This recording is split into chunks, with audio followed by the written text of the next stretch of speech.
이제 2019년을 이제 마무리하고 2020년을 맞이하는 이제 시점인데요. 예. 그 뭐 올해 뭐 여러 가지 경제 위기에 대한 이야기도 있었고 뭐 여러 가지 좀 세계 상황이 복잡했잖아요. 그렇죠. 그러면서 뭐 금이나 달러도 좀 폭등을 했었고요. 그래서 지금도 뭐 금이 낮다, 달러가 낮다, 뭐 여러 가지 의견들이 분분하거든요. 어떠한 투자가 좀 앞으로 괜찮을까요? 우선 이제 금이나 달러 한번 그 생각해 보면요. 이게 내년도를 포함해서 괜찮을 거다라고 얘기하는 거는 바닥에는 어떤 정서를 깔고 있냐면 세계 경제는 굉장히 안 좋다. 심지어는 위기가 발생할 수도 있다. 이런 이제 기본 가정을 가지고 가는 거거든요. 근데 이제 위기가 발생할 수 있다라고 하는 거는요. 우리가 정규 분포상 봤을 때 굉장히 끝부분에 있는 거잖아요. 그러니까 그거를 가지고 표준 시나리오로 삼아서 하기는 굉장히 어렵습니다. 만약에 그런 위기에 관한 가능성을 제외하고 나면요. 금은 제가 봤을 때 그렇게 매력적인 그런 투자 대상은 아니다라고 봐야 되죠. 지금이 온스당 1,500달러 거의 부근까지 갔는데 내년도를 한번 생각해 보면 1,500달러가 위에 천장일 것 같고 바닥이 1,200달러 정도 사이에서 왔다 갔다 하는 형태가 될 걸로 보이거든요. 그러니까 별로 그렇게 좋은 투자 대상은 아니다라는 생각이 듭니다. 이게 많이 얘기하는 것이 이제 옛날에 온스당 거의 1,800달러를 넘어서까지 갔다. 이런 이제 얘기를 하기도 하거든요. 2000년대 중반 정도에 이제 그렇게 했었는데 그때는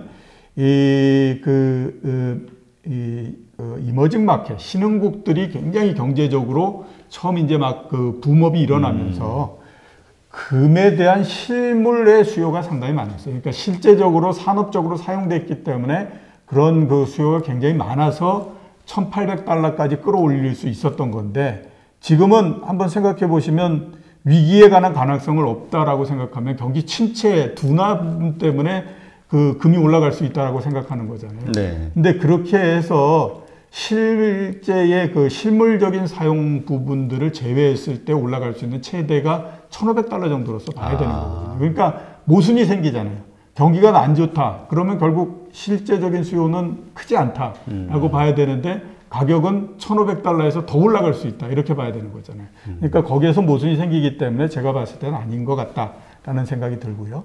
또 하나 이제 달러에 관해서 한번 생각해 보면 달러는 기본적으로 굉장히 오랜 시간 동안에 조금씩 계속해서 약화되고 있는 형태입니다. 그러니까 부분적으로 이렇게 약화됐다가 조금 이제 들고 일어났다가 뭐 이렇게 하고 있지만 약화되고 있는 형태고 지금 그 2019년 말 기준으로 해서 보면 그 트렌드상 약화됐던 거에서 이제 부분적으로 이렇게 올라왔던 것도 또 거의 그 고점 부근에 있기 때문에 앞으로 그렇게 좋아지지는 않을 것 같다. 강세가 되거나 그러지는 않을 것 같다라는 생각이 들고 그 다음에 이제 달러를 그 판단하는 데서 하나 생각해야 될 게 뭐냐면 그동안에 이제 달러가 몇 년 동안에 강세가 되고 그랬던 그 큰 부분들이 역시 이제 미국 경제가 좋았다라고 하는 것도 있고요. 또 하나는 유로가 굉장히 약세였었잖아요. 유로가 약세가 됐던 이유는 브렉시트 때문에 파운드가 엄청나게 약세가 됐거든요. 그러니까 1달러당 1파운드당 1.7달러 정도에서부터 시작해서 이게 많이 내려갔을 때 얼마까지 내려갔냐면 1.2달러까지 내려갔었어요. 그러니까 그 1.2달러가 10월달, 9월달까지 이렇게 내려왔던 거예요.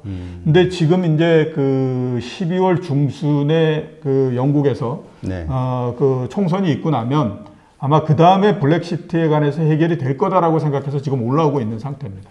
그리고 실질적으로 올라올 가능성이 있기 때문에 그렇다면 1.7달러에서부터 1.2달러까지 떨어져서 지금 1.3달러로 왔다 갔다 하고 있으면 최소한 아무튼 브렉시트가 되든 어쨌든 이 부분이 해결되면 1.5달러까지는 간다라고 봐야 되잖아요. 그러면 유로가 굉장히 약해졌던 큰 이유가 파운드가 굉장히 약해지면서 브렉시트에 이런 영향을 받았던 건데 역시 유로도 좀 올라간다라고 봐야 되거든요. 그렇게 되면 달러는 상대적으로 약화된다라고만 봐야 된다라고 하는 거죠.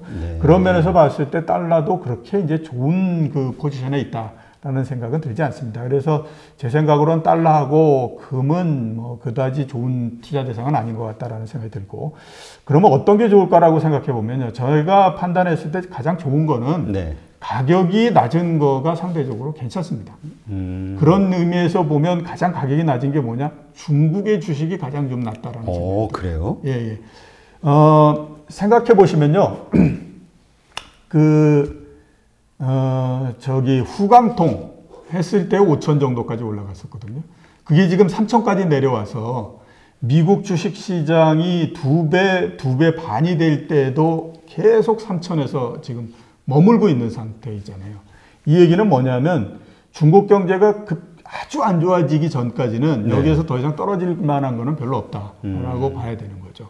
그리고 조금만 좋아진다라고 하더라도 어느 정도 올라갈 수 있는 가능성이 있기 때문에 그 부분에 이제 한번 포커스를 둬야 될 필요가 있다라는 생각이 들고, 그 다음에 이제 중국 주식시장이 가지고 있는 특징이 뭐냐면 오랜 시간 동안에 쉬었다가 한번 올라가면 굉장히 많이 올라갑니다. 아, 그래요? 그렇죠. 그러니까 2003년도서부터 세계 주식시장이 올라가기 시작했거든요. 그때를 바닥으로 해서 막 미국 시장도 굉장히 많이 올라가고 그랬는데 중국 시장은 그냥 1200에서 계속 옆으로 깁니다. 네. 그러다가 어떤 순간서부터 탁 올라가기 시작하니까 6000포인트까지를 불과 한 13개월 사이에 그냥 올라가 버리는 상태가 나오거든요. 그러니까 이게 장기간에 쉬었다가 아주 이렇게 큰 시세를 내고 이러는 것들이 중국 시장의 굉장히 특징이기 때문에 지금 뭐 중국 경제가 6% 밑으로 떨어져서 둔화된다라고 하는 것들은 이미 다 반영이 돼 있는 상태이기 때문에 그런 면에서 봤을 때는 크게 제 생각으로는 뭐 어렵지 않다라는 생각이 듭니다. 그 다음에 두 번째로 한번 생각해 봐야 될 자산은 저는 파운드. 아까 말씀드렸잖아요. 파운드가 1파운드당 1.2달러까지 내려갔기 때문에 네. 이게 그렇게 더 이상 떨어질 수는 없는 상태인 거예요. 그러니까 1900년대 초가 시작할 때에 1파운드당 4달러에서부터 시작해서 지금 온 거거든요.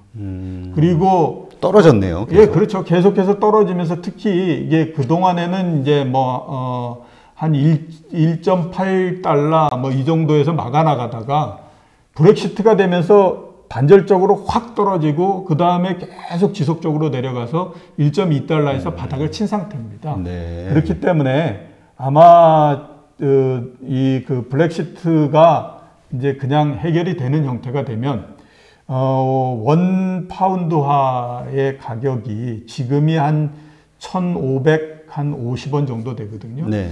1,800원 수준 정도까지는 올라갈 거라고 생각이 듭니다. 그러면 20% 정도 올라가잖아요. 네. 그러니까 그런 면에서 봤을 때 파운드가 나쁘지 않다라고 저는 생각이 들어요.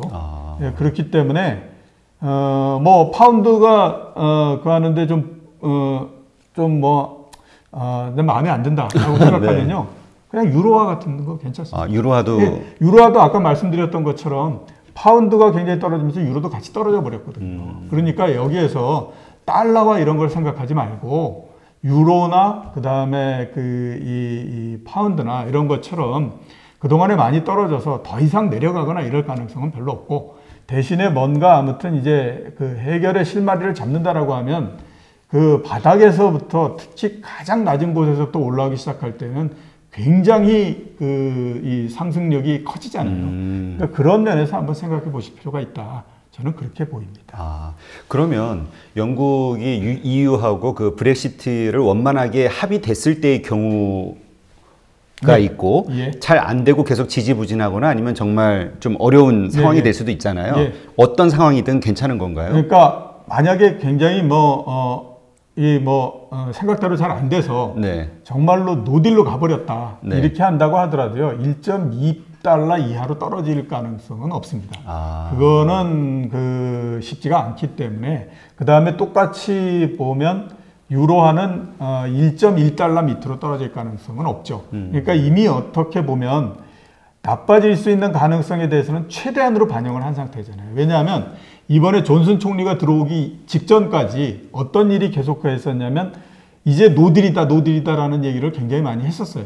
그랬기 때문에 이미 시장에서는 노딜 블랙시트라고 하는 것을 거의 가정한 상태까지 가격이 다 움직였기 때문에 여기에서 마음대로 안 된다고 하더라도 그렇게 떨어질 만한 부분들은 없고요. 그 다음에 마음대로 안 된다라고 하더라도 과연 노딜이 될 거냐 하는 것들에 대해서는 또 우리가 한번 또 생각을 해봐야 되는 거죠. 왜냐하면 노딜이 될 거다라고 했으면요, 이미 올해 중반에 노딜 블랙시트가 이루어졌죠.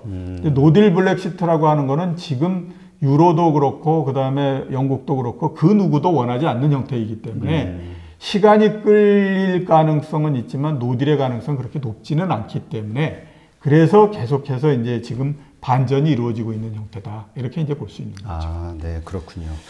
영국과 EU, 이 파운드와 유로화에 대해서는 정말 오늘 좀 새로운 그 관점을 좀 가지게 된 것 같고요.